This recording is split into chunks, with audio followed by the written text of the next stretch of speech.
Yesu ashimwe cyane. Tubahe ikaze muri iri sengesho rya mu gitondo ry'umunsi by'ubuhanuzi kwe na Prophet Robert ubakunda cyane. Ndabegereje mwese abageze online, twizere ko Imana yabarinze muri iri joro kandi twizere ko namwe mukiri ku manwa Imana yabanye namwe.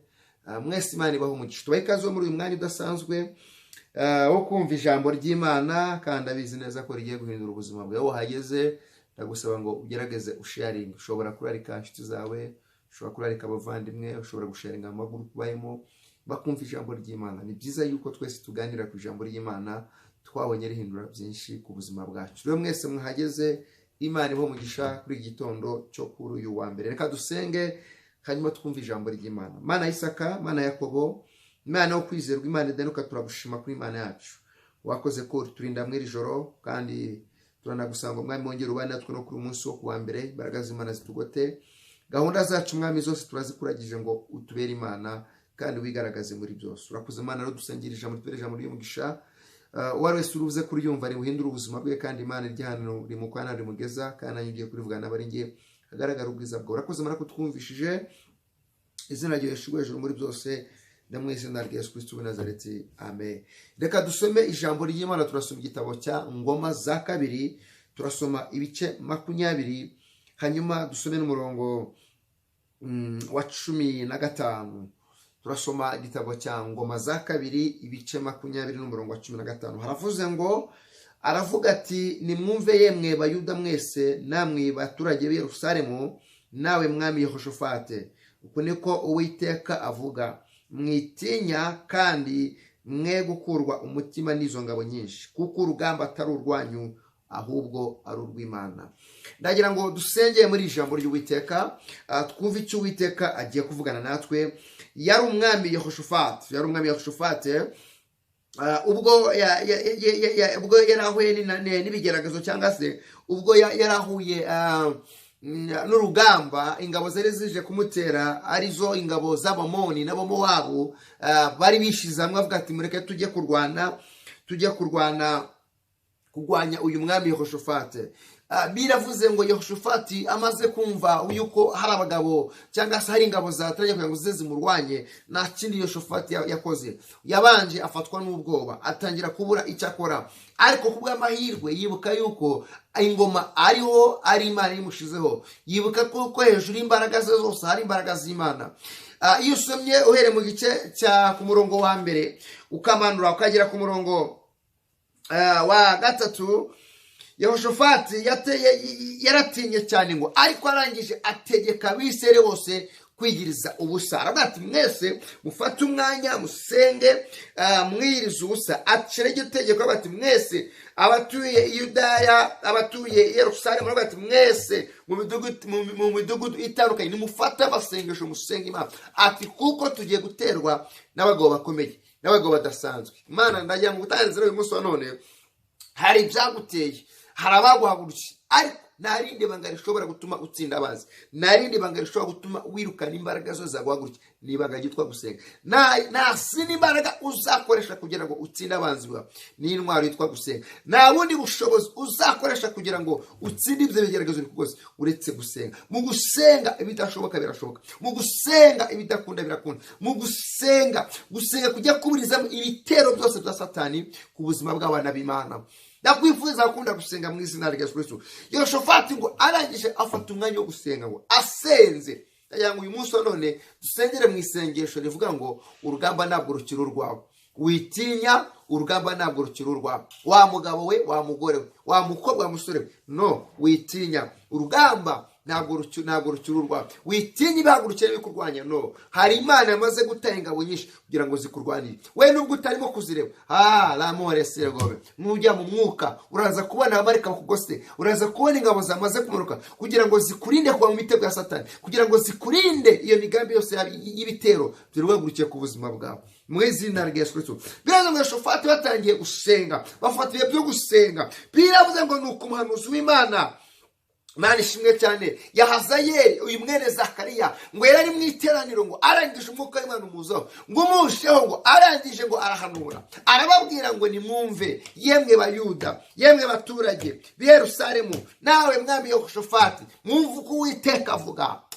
manuriye ubuzima bwawe, manuriye intambara zawe, manuriye ibyari bikugose, manuriye amajwi akubwira ngo aya majwi urimo kumva, ndahanurira uwo musozi wawe, ndahanurira icyo kigeragezo, ndahanurira iyo nyanja. Vuga ngo izere iri jambo. Umwami Ramo Erseregome yahazaye umuhanuzi w'Imana, yuzura umwuka wera, arababwira ati mwumve mwe baturage b'i Yerusalemu, wumve nawe mwami Yehoshafate, umva wa muntu nkurikiranye aho uhereye ku butaka urimo, buri gihugu uhagazemo, umva ubuhanuzi bwawe, vuga Uwiteka avuga. Yahazeri arahanura, harabati vuga Uwiteka avuze. Uwiteka aravuze ngo icyambere ngo mwitinya, Ramo Erseregome harabati mwitinya,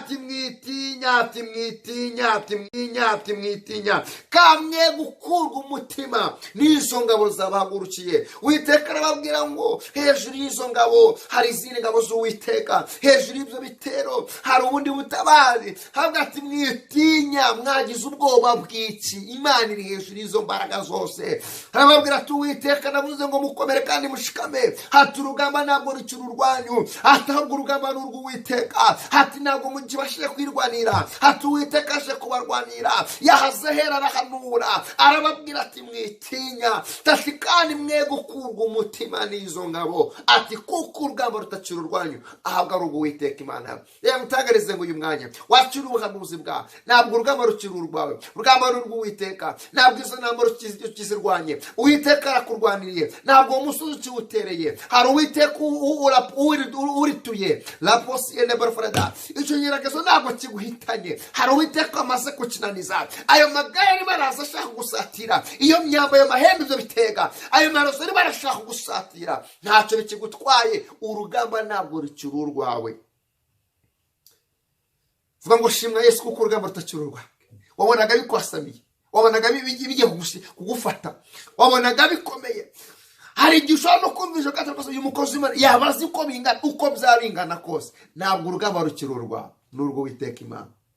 Yagutsindishije igorogota, iyemiga igapfa ku bwaha, yatanze ingabo nyinshi, yongeye kuvugana nawe ngo amaraso ya Yesu Kristo yari igiciro cyinshi, yaremeye arapfa azira wowe kugira ngo azakurwanirire. Ndamutangarize ngo ntabwo urugamba rukiri urwawe.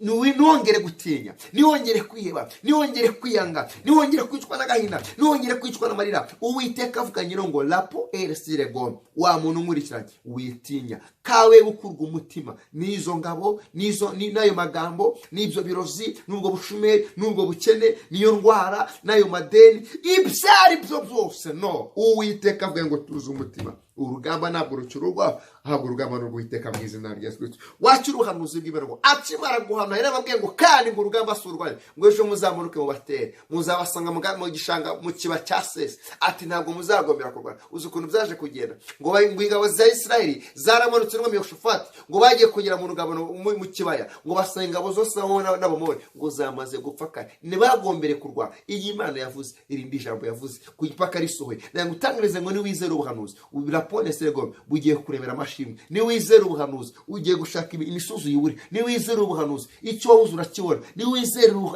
iri jambo ry'Imana kuko bwari ubuhanuzi, nubwo ari ijambo tubugize ubuhanuzi, niko yarimo arahanura. Niwizere ubuhanuzi mama buraguhesha agaciro, niwizere ubuhanuzi wa mugabo Ramo Erseregome biraguhesha kubaha, niwizere ubuhanuzi riraguhesha gukira iyo ndwara, niwizere ubuhanuzi riraguhesha akazi wabuze, niwizere ubuhanuzi riraguhesha napo kuzura umwuka, niwizere ubuhanuzi buragukura mu batabwibza guhesha agakiza, niwizere ubuhanuzi burakurenganura, niwizere ubuhanuzi buratatanya imigambi ya Satani yari guhagusha, niwizere ubuhanuzi burananiza Lapo Erseregome burananiza imigambi yose y'umwijima n'iy'abana bawe, burayiburiza mu izina rya Yesu Kristo. Umwami Yehoshafati yari afite ubwoba, sinzi ubwo bufite, sinzi byatumye wiheba, ariko ngo arangije umwami Yehoshafati ashaka amaso y'Uwiteka. Imana ihagurutse umuhanuzi w'Imana, ntabwo nzi amasengesho wasenze, ntabwo nzi bahagaze, ariko ubuhanuzi buziye wowe. Yahazera umuhanuzi w'Imana mwene Zakariya aravuga ngo Ramo Erseregome, avuga ngo nimwumve yemwe Bayuda namwe Yehoshafati, ati mwumve uko Uwiteka avuze, mwitinya mwe kuko umutima, mvuganye n'umutima wawe, mvuganye n'ubwenge bwawe, mvuganye n'imbaraga zawe, witinya kuko Uwiteka Ramo Erseregome aje kurwana. Ntabwo urugamba rukiri urwawe, ntabwo n'ubwo Uwiteka. Dusenge muri ijambo ry'Imana. Wari ufite ubwoba, wari wihebye, wari utaye ibyiringiro, ariko umvuga ijwi ry'Imana rikubwiye ngo nongeye gutinya, nongere kwiheba, nongere kwiganira. Urugamba ntabwo rukiri urwawe. Yakuremye, yakurinze cyaki, yongeye kuza kutabara mu izina rya Yesu. Iri riwanuza ubwizere kandi uraza kubona ikimenyetso cy'ibyiza ku buzima bwawe. Reka dusenge muri ijambo ry'Imana. Mana Isaka, Mana Abrahamu, turagushimye kuri indi jambo wavuze. Senge buri wese ukimara kumvira ijambo Mana, uwaryumvisha uwari wese rimwirukaneho ibitero byose bya Satani yaragambiriye. Akimara kumvira ijambo risenya imbaraga zose z'umwijima zari zimukoze. Akimara kumva ubuhanuzi ntiyakira amashimwe mu kanwa ke. Akimara kumva ubuhanuzi niyumva umunezero umutima. Akimara kumva ubuhanuzi Mola sirgome niyumva hari ikintu ukoze mu mubiri we, niyumva indwara isohoka. Akimara kwakira ubuhanuzi Mola telefone atigeze yitaba na yake. Akimara kumva ubuhanuzi yakira Mola atigeze agira Mana. Reka iri jambo rekisha muri bitangaza kugira ngo imenyekane kuri Imana ifite imbaraga. Turagushaka kutwumvisha muri byose icyoro kibi cyawe no mu izina rya Yesu Kristo Nazareti. Amen. Imana igumugisha, Imana ikomeze kubana nawe. Nifurije kugira umunsi mwiza kuwa mbere. Gahunda zawe zose, intambwe zawe zose Imana izirinde, kandi umusore wumve ko hari ikintu Imana ikoze ku buzima bwawe. Nuze kugira udakoze subscribe, nuze kugira udakaze kuri sabone, nuze kugira udasharinze. Kandi wifuza ko twavugana by'umwihariko tugasenga n'Imana, wakoresha izo nimero urimo kureba kuri screen yawe, ukaduhamagara tukagufasha gusenga mu izina rya Yesu. Mwari kumwe na Prophet Robert Bakunda. Mugire ibihe byiza. Bye bye.